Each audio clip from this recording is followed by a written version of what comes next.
হাফকাটা ভিসিডিসিৰ বিৰুদ্ধে দুৰ্নীতিৰ অভিযোগ, সৰকাৰি আসনেৰ নামত দুখীয়া ৰাইজক লুণ্ঠন।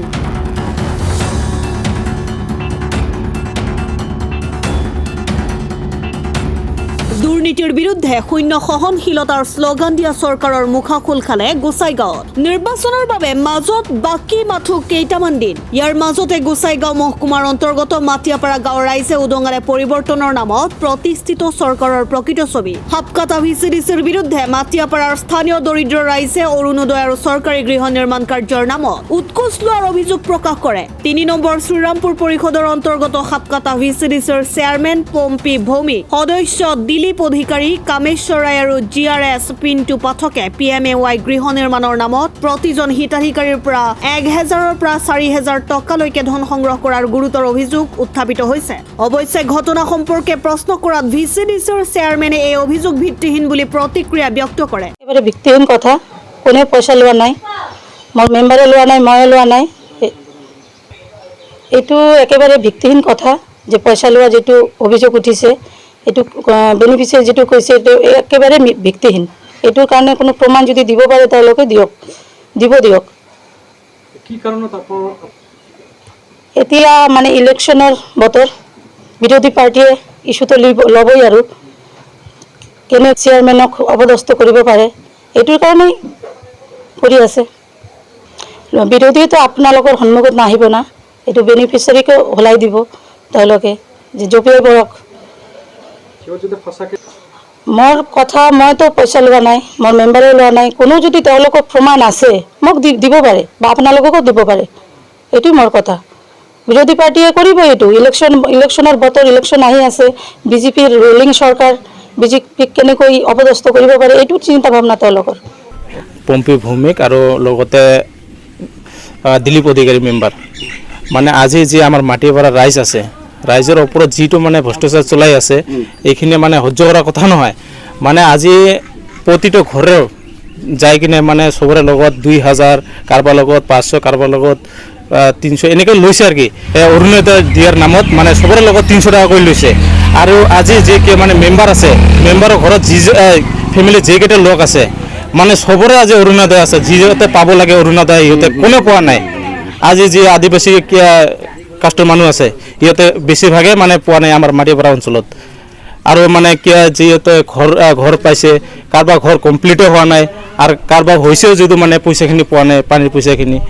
এইখিনি মানে আজি চেয়াৰমেনে কাৰোবাৰ ধমকি দি থাকে যে মানে আজি আপোনালোকে কমপ্লেইন কৰিব, ক'ত গৈ কমপ্লেইন কৰিব, কয় আপোনালোকে কমপ্লেইন কৰি কিনে কোনো লাভ নাই। আৰু তাতকৈ আপোনালোকে যদি আমাক ৫০০,০০০ দিয়ে তেনেহ'লে আপোনাৰ ঘৰ হৈ যাব। সিহঁতে কি কৰিব, গৰীব মানুহ, সিহঁতেতো নাজানে যে ক'ত কমপ্লেইন কৰিব লাগিব। সিহঁতে এইকাৰণে মানে চবে ৫০০, ১,০০০, ২,০০০ এনেকৈ দি কিনে মানে কামখিনি কৰি আছে। গুণ্ডাগিৰি ৰাজ চলাই আছে, এইখিনিতো মানি লোৱা নহয়। কেণ্ডিডেটবিলাক আহি কিনে কয় কি এইবিলাক মানে কত পইচা দিব নালাগে, কিন্তু চেয়াৰমেন যিবিলাক মেম্বাৰ আছে চবেই কিন্তু এই পইচাৰ ভগা, পইচা নিদিলে একো কাম নহয়। যেনে আজি আমাৰ কিবা জব কাৰ্ড আছে, জব কাৰ্ডৰ কাম নহয়।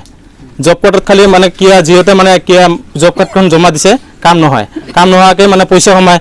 এই পইচাখিনি লৈ কিনে মানে সিহঁতক ২০০ টকা দিব আৰু মানে এই পইচাখিনি উঠাই চেয়াৰমেন যি আছে চবেই মানে ভাগ কৰি লয়। সরকারি ঘর পাইছি, ঘর দেন হয়েছে, কিন্তু পানি টাকা আমি ৫ পয়সা পাই নাই, কিন্তু টাকা ৪,০০০ খাইছে।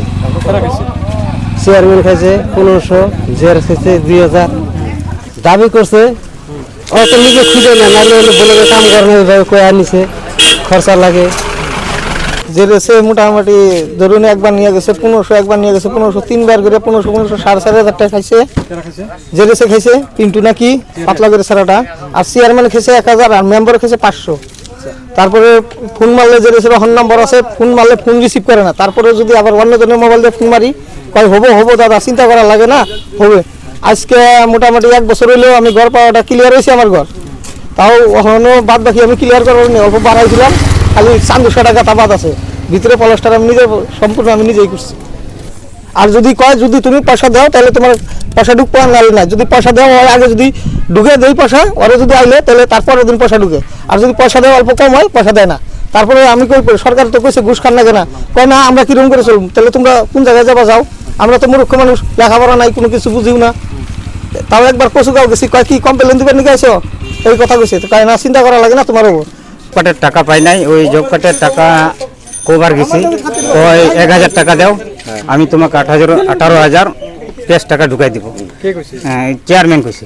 কয়বার ঘুরলাম, ঘুরতে ঘুরতে আর দিল না, এখন পর্যন্ত দেই নাই। আমার ভাই আসলো একজন, ওর সাথে মেলা ঘোরাঘুরি করলাম, কিন্তু উপর দিকে যাবার চাই, যাও কোন জায়গায় যাও, কোনো কাজ হবে না, মানে কমপ্লেন করবার গেলে কিছু হবে না, কিছু হবে না, না লাভ নাই। ধমকি দেয়। হ্যাঁ, ধমকি দেয়। পয়সার জন্য জিরাইস আইসে 2,000 খাইছে, বলে পানির পয়সা আমি ঢুকাই দেবো, পয়সা দাও, খরচা দাও। তখন ও 2,000 টাকা খাইছে, একদিন 500, একদিন 1,500, 2,000 হইলো। আচ্ছা, চেয়ারম্যান খাইলো, বলে তুমি যদি ইয়ে ঘরের পানির পয়সা যদি চাও তাহলে আমাকে খরচা দাও। তো বললো এখন কি করি, মেয়ের খরচা তো নাই, আমরা গরিব মানুষ, আমি বুড়া মানুষ, কাম করতে পারি না, কোথায় থেকে পয়সা দেয়? বলে আমার যে পয়সাটা সরকার দেবো ওখান থেকেই দাও, আর তোমাকে দিলে আমরা খাবো কি? বলে ওইটা হবে না, সবাই দেয়, তুমি কেন দিবে না? বাধ্য হয়ে ওকে 1,500 টাকা দিলাম, দিয়ে আসলাম। এই যে এখন 1 বছর হয়ে গেছে, ঘর কমপ্লিট, 5 পয়সা পানির পয়সা পাইলাম না। জমিবাড়ির সবারই হইতেছে, আমরা যদি অন্যদের কথা কই কি তোমার কি নাই, তোমার হাত আছে পাও আছে, তোমরা অন্যদের চাও কে? কিন্তু অবস্থা যার 10 বিঘা 12 বিঘা জমি আছে তাদের হইতেছে, পাড়া হতে গ্রাম হইতেছে, ওটা গেল। তারপরে যে নুরুল ডাক্তার কয় ঘর টর সব আছে, পয়সা দাও। গরু বেচে 2,000 টাকা দিলাম, এই খালি কয় আইতে আছে, এখন পর্যন্ত ঘর আইতে আছে, এই পয়সা যাওয়ার গেলে খালি কয় ঘর আইতেছে, আইসে এই পাবা কদিন পরে পাবা, দিছি জায়গা মতন দিছি। বললাম যে আমার ঘরটা নাবো না, আমরা ধনী মানুষ, আমি ঘর নাবো না, পয়সা রিটার্ন দিন। কয় কি না, পয়সা জায়গা মতন দিয়ে দিছি আমরা, কোনো কম পয়সা পাইছি 4,000 টাকা থেকে আমি আমার পম্পি চেয়ারম্যানকে 1,500 টাকা দেওয়া হয়েছে। তারপরে কমপ্লেন জানালাম যে বৌদি আমাকে জবকার্ডের টাকাটা দেওয়া লাগবে, হবে আজ তো এখন তো টাকা পায় না, এখনো 1 টাকাও পায় না এখন। এই 4,000 টাকা থেকে উনিকে আবার 1,500 টাকা দেওয়া হয়েছে আমার। বললো যে আমি চেয়ারম্যানকে দেবো, জিআরএসকে দেবো টাকাটা, উনি আবার টাকা ঢুকাবো, এখন তো টাকা ঢুকেনি। আমার এটুকুই কথা, যে হ্যাঁ এই ডিমান্ড করে বলছে আর কি, যে টাকাটা দেওয়া লাগবে, এই টাকাটা 500 চেয়ারম্যানকে দেবো, জিআরএসকে দেবো, জিআরএসের টাকা আবার ঢুকাবো। গোসাইগাঁৱৰ পৰা সাইফুল ইছলামৰ ৰিপৰ্ট, অসম টাইম।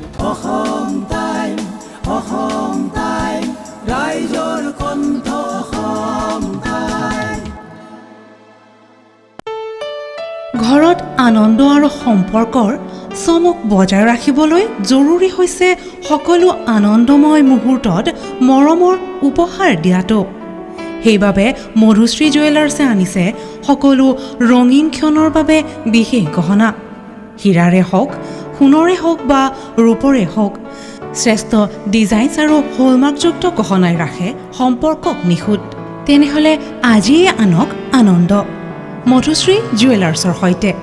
যোগাযোগ কৰক 7002800341 নাইবা ভিজিট কৰক LNB ৰোড, নলবাৰী, অসম। আপোনাৰ প্ৰিয় চহৰ নলবাৰীত নিজাববীয়াকৈ বসবাস কৰাৰ সপোন আছে নেকি? চহৰৰ মাজমজিয়াত মাটি কিনি ঘৰ সাজি লোৱাৰ সমস্যাই দেখা দিছে নেকি? সেই সমস্যা এতিয়া আৰু নাই।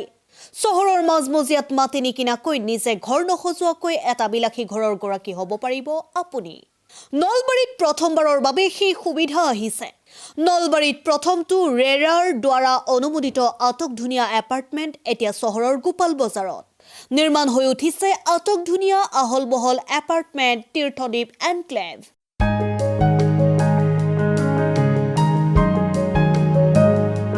চহৰৰ গোপাল বজাৰৰ DIC পথত নিৰ্মাণ হৈ উঠিছে তীৰ্থদ্বীপ এনক্লেভ এপাৰ্টমেণ্ট। 2টা আৰু 3টা আটকধুনীয়া শুৱনি কোঠাযুক্ত সপোনৰ ঘৰ, যথোপযুক্ত গাড়ী পাৰ্কিঙৰ সুবিধা, নিৰিবিলি পৰিৱেশ, যাতায়াত আৰু যোগাযোগৰ উপযুক্ত সুবিধা। আপোনাৰ সপোনৰ ঘৰখনৰ বাবে ন্যূনতম হাৰত বুকিং চলি আছে। পলম নকৰি এতিয়াই যোগাযোগ কৰক 9706010636 আৰু 9954253864 নম্বৰত।